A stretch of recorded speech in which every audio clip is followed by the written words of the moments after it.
Donc on va donner la parole à deux élèves. Une élève qui va parler en français et l'autre en arabe. Après cela, nous allons attaquer l'allocution des anciens collaborateurs de l'école. Après les anciens collaborateurs, on aura aussi les représentants des chefs religieux. L'allocution du président du CODEC, Babacar Dieng. L'allocution du représentant de la famille de Madame Sira. L'allocution de l'IF. Et enfin, celle de Madame Sira Sossé. Certes, on a eu à rectifier un tout petit peu. Parce qu'on a nos anciens qui sont là, les anciens directeurs qui ont cheminé. Nous avons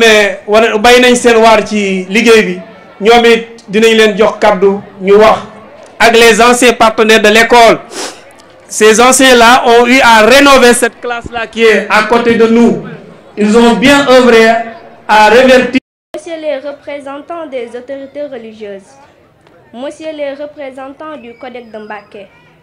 Monsieur le président du CGE, Monsieur le représentant de l'association des parents d'élèves, chers directeurs et directrices, chers enseignants et enseignantes,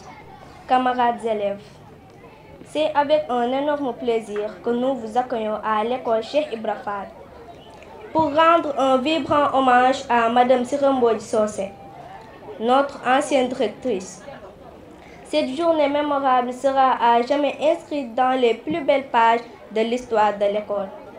car dédiée à une emblématique personne qui a consacré 38 ans de sa vie professionnelle à cet établissement. D'enseignante adjointe à directrice, Tata Sira a eu à éduquer et à instruire des générations et des générations. On a l'habitude de dire dans notre cher pays, le Sénégal, ku def lu rëy am lu rëy. Tàccu leen loolu waay tamit voilà continue. waaye nag ku def lu mag ñu màggal la. Macha Allah voilà. Madame Sira, toute une ville, toute une communauté éducative vous honore et vous dit merci. Nous voudrons profiter aussi de ce moment solennel avant de conclure pour remercier tous ceux qui ont œuvré de près ou de loin pour la réussite de cette belle journée. Membres du CODEC, chers collègues directeurs, chers collègues enseignants, monsieur le représentant des chefs religieux, honorables parents d'élèves, chers apprenants, bonjour. Vous me permettrez d'emblée de formuler des mots de remerciement à l'endroit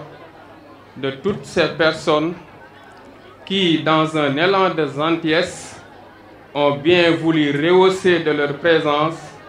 cette cérémonie d'une importance capitale, marquant le départ, non pas en retraite, mais en retrait de cette éminente personne qu'est Madame Sira Mbodj Sossé Diouf,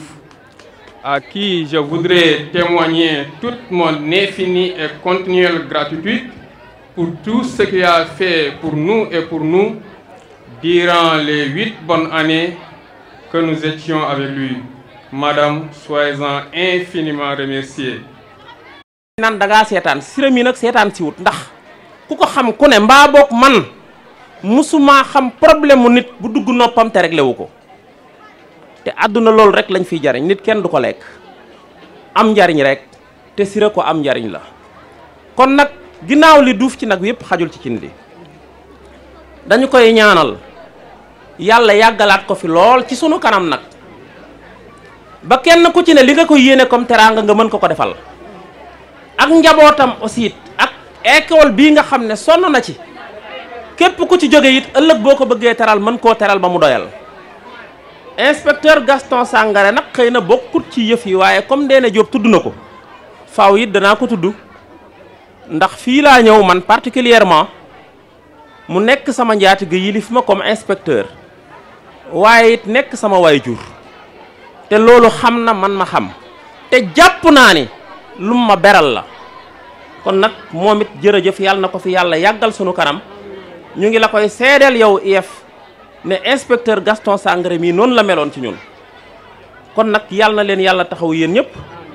dolli jàmm Siré dolli ko képp ku fi ñëw ak ko amoon yéene jërë ngeen jëf. amoon syndicat bu mag bu nekk ci dëkk bi ku ñuy wax Youssou Babou yàlla na ko yàlla yërëm ak Ñandu Njaay yore ko ba yàlla dogalee ñu retraité ñu jël syndicat ba teg ko ci sama loxo Siré laxasaayu ànd ak man. am na ku wax léegi ne Siré moo doon trésorier u CGE bi defe naa Modou Gueye la li mu wax sax xamu ko ñun ñii moo doon suñ trésorière au niveau du syndicat waaye musunoo lekkalu dërëm au contraire ñun sax ñoo ko daan jël ci moom di def ci syndicat bi yaakaar naa Youssou Loub mais toog xam na ci dara parce que noo daan ànd kon bis bi mu melee nii rek la war a mel parce que nee nañ bis borom lay niru kon Siré ñu ngi lay ñaanal bu baax a baax a baax a baax waaye nag bala maa terminer am na kilifa gu mag goog danaa ko sant muy l'inspecteur Gaston Sankharé ici présent ndax tolloo de temps yooyu metti na waaye jàpp naa ne école bi bu ñu demee ba mu dugg ci loxo Siré Gaston am na lu rëy lu ci liggéey moom xam na yàlla xam na man xam naa parce que ñun ñett maa ngi moom ko doon def kon du ma def lu may rek sant ñi ma jox parole bi ba ma mën a sargal suma rakk ji di ko ñaanal une retraite paisible di sant nag suñ kilifa gi di Njaga Ba fekkante wuñ fi sax monsieur l'inspecteur waaye dégg naa sa baax dégg naa sa liggéey ñu ngi lay sant ñu ngi lay gërëm ñu ngi lay ñaanal beaucoup de réussite en tout cas vous êtes à la tête d'une équipe pédagogique performante loolu moom kenn wérantewu ko Mbàkke moom royukaay la waaye école bii ah am na ku ko wax léegi kiñ ko tuddee yaakaar naa ne mu daa mel ni mooy jàppale école bi kon finance lan moo ci ne heure bu ñu leen fëggee ñu làmb seen poste génnee je peux vous jurer que depuis ñu yor le volet social 4 ans mii dëj mii xew bu neex mosumuñ taxaw ci nit laaj ko dërëmu jàngalekat yi moo ci dem may lancer un appel ne tey c'est le jour de Sira demain un autre directeur pourra partir en retraite mais dañoo bëgg élargir avec les adjoints ndax ñëpp ay jàngalekat lañ ici c'est une famille nañ bàyyi wante xel bés bu mel nii inspecteur mënuñoo gudd mais mënuñoo gàttalit ba. La cérémonie qui nous réunit ce matin est une marque de reconnaissance à l'endroit d'une illustre devancière qui, près de 40 ans durant, a rendu d'éminents services à l'école sénégalaise en général et à la commune au département de Mbacké en particulier. Je ne vais pas m'épancher outre mesure sur ses nombreuses qualités professionnelles. Une voix plus pertinente et plus autorisée que la mienne le fera sûrement. Toutefois, honorables invités, permettez-moi de parler de la personne que nous honorons aujourd'hui,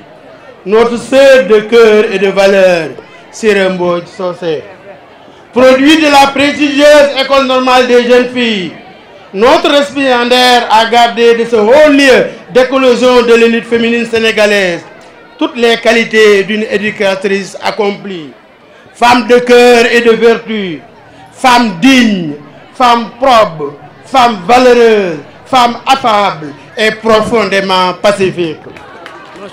Chères sœurs, nous ne vous remercierons jamais assez pour les nombreuses qualités que nous avons apprises à vos côtés. Qualités qui ont pour nom l'humilité, la droiture et l'abnégation. C'est pourquoi vos collègues directeurs d'école dont je porte la parole aujourd'hui vous souhaitent du fond du cœur une retraite paisible. Vous allez vous retirer du travail, mais sûrement pas de la vie. Désormais, vous allez pouvoir vous concentrer sur d'autres passions, d'autres projets et surtout, vous aurez plus de temps pour votre famille. Car comme nous le savons tous, ce métier qui est le nôtre est un métier usant, parfois stressant. Fort heureusement, il est aussi passionnant. Parce que yéen a ngi may gis nii rek moo sol sama mbaxana ngeen foog ne pas là mais Siré magee na ma 12 ans te man suñu famille man maay taw bu góor donc am na ñoo xam ne presque Sira mot na leen yaay ay ñaañaa ngi fii y a les autres ñooñu Sira seen yaay la parce que moo leen magee lu bëree bëri donc suñ papa teel a làqu elle a joué le rôle de maman donc ñun bu ñu nekkee enseignant ba mën a def ay concours nekk inspecteur c'est parce qu'elle s'est sacrifiée pour nous donc su cérémonie bi amee ma dagg li ma doon def yëpp Dakar ñun ñëpp ñu ñëw dañ ko bëgg a wan ne ko vraiment notre sœur yow mënuñ laa fay tu as beaucoup fait pour nous donc nous remercions le collectif des directeurs pour l'organisation de cette cérémonie. Nous remercions l'IEF, nous remercions monsieur Gaston. Monsieur Gaston également a une relation particulière avec Sira am na yoo xam ne sax du ma ko wax fii mais Sira xam na monsieur Gaston xam na donc monsieur Gaston nous vous remercions pour tout ce que vous avez fait pour notre sœur. parce que noonu la jàppe woon sa papa waaw monsieur Sam bi mu fi ñëwee noonu la ko jàppe woon bëgg a def un petit témoignage rek ci Sira mi elle a été une battante. Je crois pouvoir parler sous le contrôle de monsieur Gaston Sankaré qui était notre IEF. Donc Sira a participé à toutes les guerres de l'école. Elle a participé à toutes les guerres de l'école. Elle était une battante. waaw mosu ko bàyyi góor ñi waaw liggéey na fi liggéey boo xam ne bii feeñ na tey jii la feeñ waaye lam la ca gannaaw kenn gisu ko waaw donc dañ koy sargal di ko ñaanal mu yàgg lekk ci xaalisu retraite bi waaw dund ba ay sëtam di ko yor ba gën a rafet ci yor yi waaw salaam. préparé wuñ sax discours ndax jàpp nañ ne parcours am moom jarul préparer le discours ndax koo xam ne nekk nga enseignante ci école bi ba xëy nekk directrice bi ngay dem ñi daan jaay ci bunt bi sax sargal la kooku parcours am wane la lépp ñun nag ñun école bi jàngal lu ñu rek dafa ñoo defar en plus ndax suñuy enseignant ñi ngi ciy fàttaliku ñu bari ñoom monsieur Samb yàlla na ko yàlla yërëm ñoom monsieur Silla Baye Ibrahima Fall ak ñu ñeneen ñu mënul lim ñii dañoo nekkoon ay enseignants yoo xam ne yamuñu woon ak ñun ci école bi mbedd mi dañu si daan fekk di ñu éduquer tey jii man mi nga xam ne maay wax au nom de collectif bi ñu am yëpp ci turu Bara Koundoul mi nekk président bi madame Siramé yoruma waaye man maay témoigner ci moom loolu dafay signifier lu bari ndax mënoon élève bu mu jàngal mënoon na ñëw taxaw waaye bu keneen kum jàngalul sax mën ay témoigner ci moom ça veut dire que li ko waroon yëpp def na ko donc di ko ñaanal di ko sant di ko gërëm di ko ñaanal yàlla li ci des mu gën a barkeel voilà. De tourner une belle et glorieuse page de sa vie pour en ouvrir une autre. Madame, nous retenons qu'avec la collaboration de tout le personnel, vous avez mis en œuvre et avec cœur tout votre savoir-faire et votre professionnalisme pour conduire l'école vers la voie du succès. Le legs est énorme et nous en sommes conscients. Soyez fiers de vous-même et de votre parcours. Les élèves, les partenaires de l'école et j'en passe, vous en sont très reconnaissants et vous souhaitent une retraite paisible auprès de votre famille. Mais permettez-moi, avant de ponctuer mes propos, de remercier quelques partenaires de l'école, comme Auchan Mbacké, qui nous a fait honneur de rénover notre école, à My Medina School, qui chaque année, depuis 4 ans, accompagne les élèves en fourniture scolaire, mais aussi en bourse scolaire. Il y a aussi HD Industrie, qui s'est illustré cette année et les années d'avant en kit scolaire. Mais aussi, sans oublier un mécène, Baragay, qui a eu une année passée à nous construire une salle de classe et l'équiper. Sur ces mots, madame, messieurs, à l'unisson, prions pour que le Clément, pour que dans sa grâce et sa bonté infinie, accorde à notre directrice émérite longévité et une santé inoxydable. Sur ce, madame, nous vous disons merci et jërëjëf.